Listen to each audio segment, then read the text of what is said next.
Hello guys, welcome to Ask Raghulan. So gonna catch up with you guys quite often from now on. So sorry for the break. So let's do a bit more videos this year. So now today we're gonna talk about what's happening on the Middle East.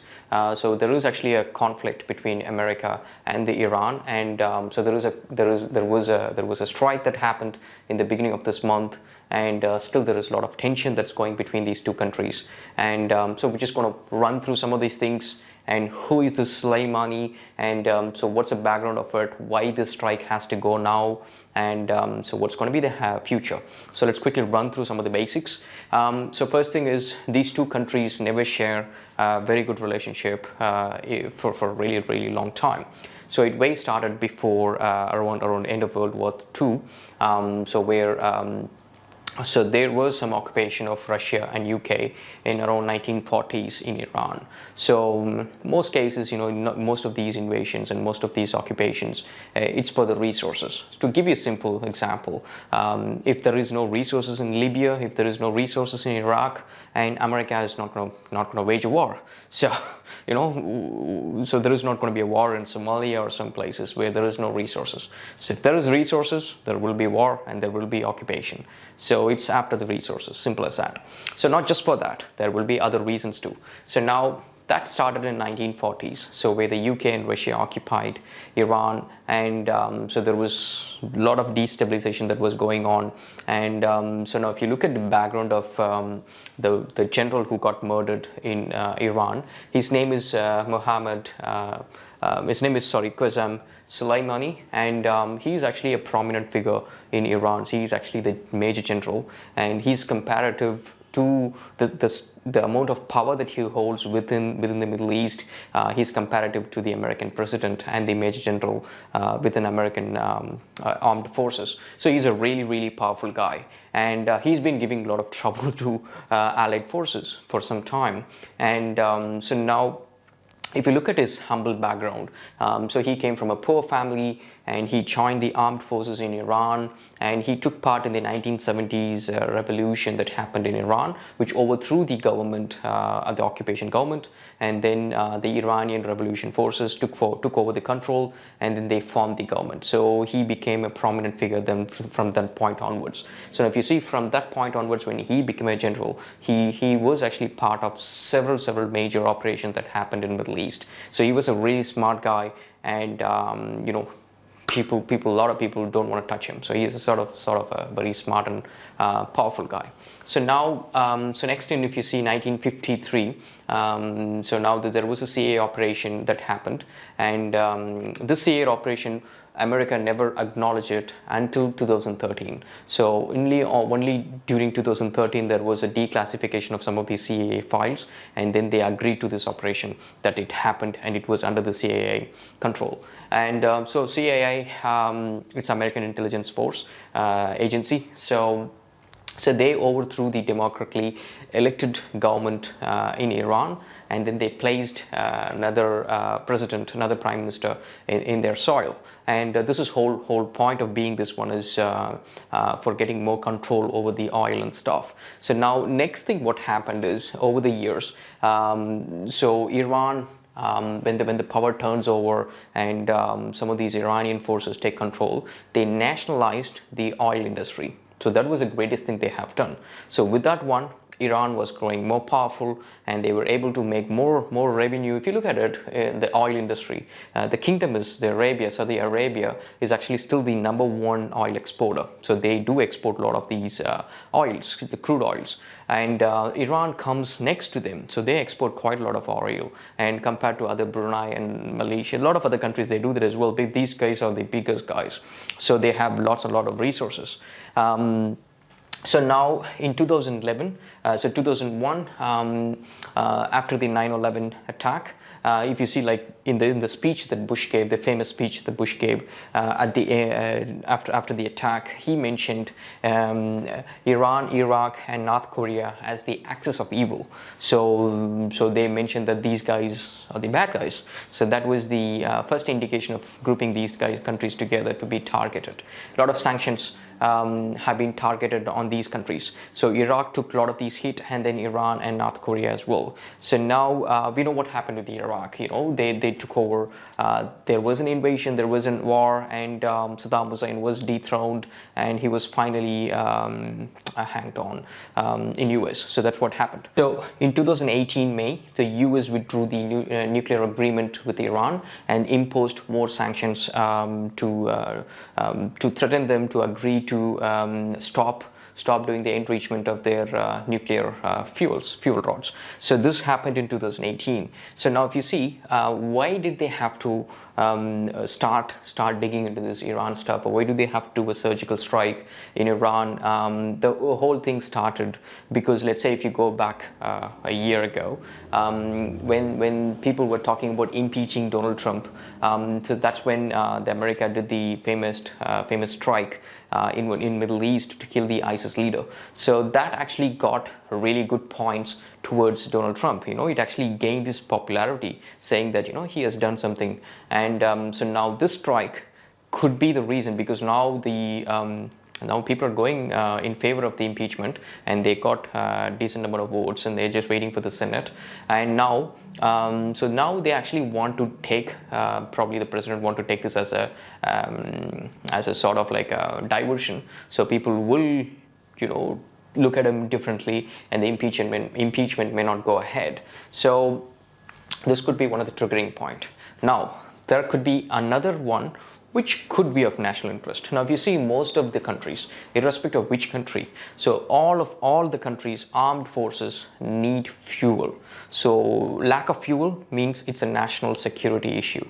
So to give you into perspective, so there is submarines, plenty of them, boats, ships, and destroyers, and there is aircrafts, and so there is bombers, fighters, and armed forces need vehicles to transport the units. And if you see, like, every one of these things are internal combustion engines or another form of combustion, so they need fuel. So without fuel, none of these things gonna go. And most of these countries have a reserve. But if you say, if there is a war between a country 1 and country 2, even if you see in movies, the first thing they target is of fuel resources. So because these bunkers, you cannot put it underground, so they got to be above the ground, and so they're the first things they target. So if you lose the reserve fuel, so where are you going to get the fuel to mobilize the forces? And so that would be a major security threat. And this could actually bring the war into screeching halt for a country if they were actually hit with a lot of these fuel shortages. So fuel is actually a very, very dangerous thing if it runs low. So now if you look at some of the angle of why this strike happened in January, why now, it's because it's now or never. So the reason being is China is making a move for the last few years. So typically what happens is most of these countries, the countries which has got some funding, they actually fund smaller countries in Africa, Asia, and then they put up some bases. And for the bases, they call it as protection, either privacy or national security. They call these sort of protection. They give this sort of protection. For this one, they ask some support from the country where they're actually hosting these forces. So one thing is they ask for resources. Another one is they give some sort of a credit and things like that. So they get something. It's a sort of like a win-win situation for both of them.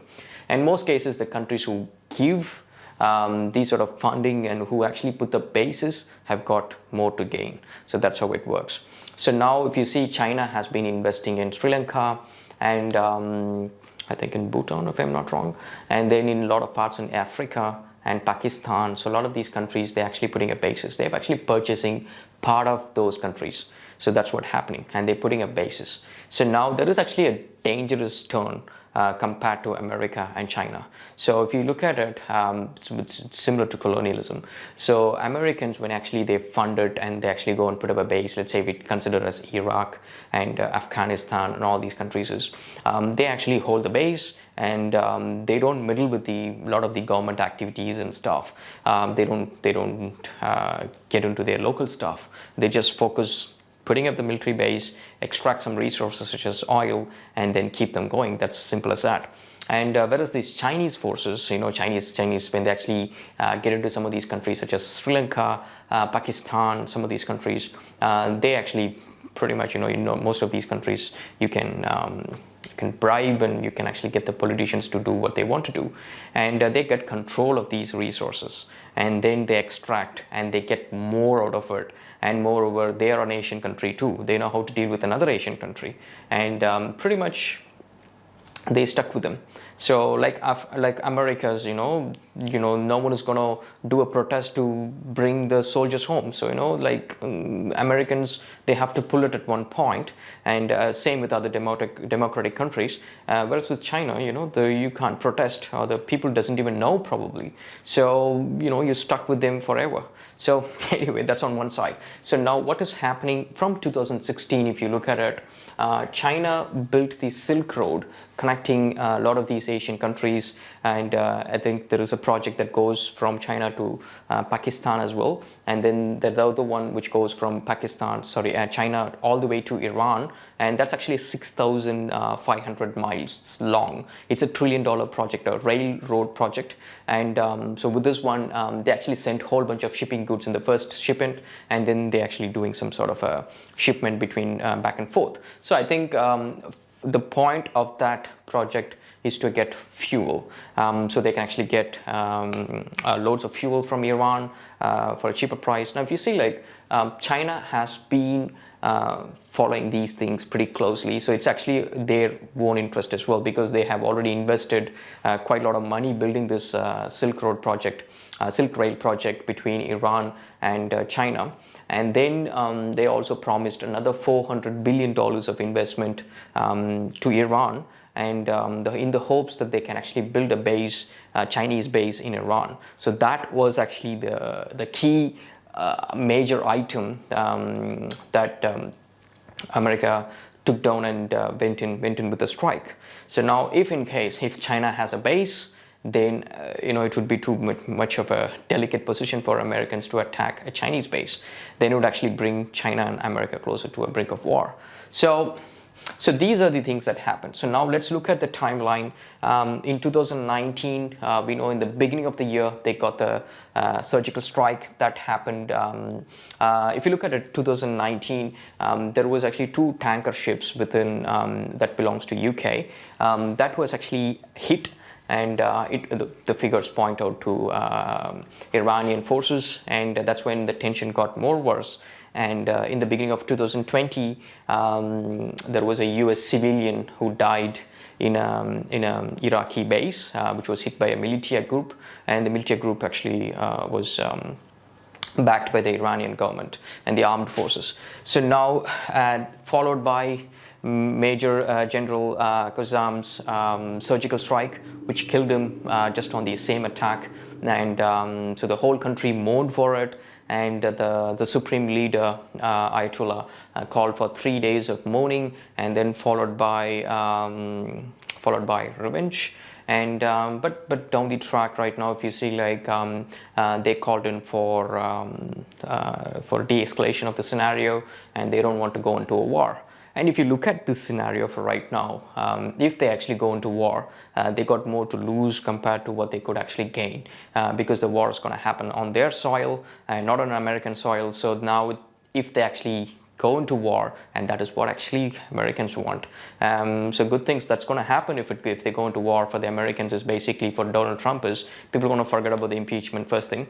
And the second thing is China is not going to have a base, and because it's going to take time to get that sorted, and probably by the time America would actually occupy, and then just like Iraq, Iran would be another one of their bases, and they would extract all the oil. So if you see, America's got a lot more to gain if Iran goes into a war, and Iran knows that. And if you see the statements that's coming from China, they want this escalation to be de-escalated, and they know for sure that if they go into war, China would lose its entire investment, and so they're not going to get anything back, not even the oil, even if they pay money. So it's going to be a complete disaster for China, and for Americans, it's going to be a great thing, because if you look at some countries such as India, they sell services, that's what they make money for. And if you look at China, they sell products, that's how they make money. And so if you look at America, so what do they export? So war, I know they have the hugest armed forces. How are they going to feed all those people, and how are they going to make money out of that?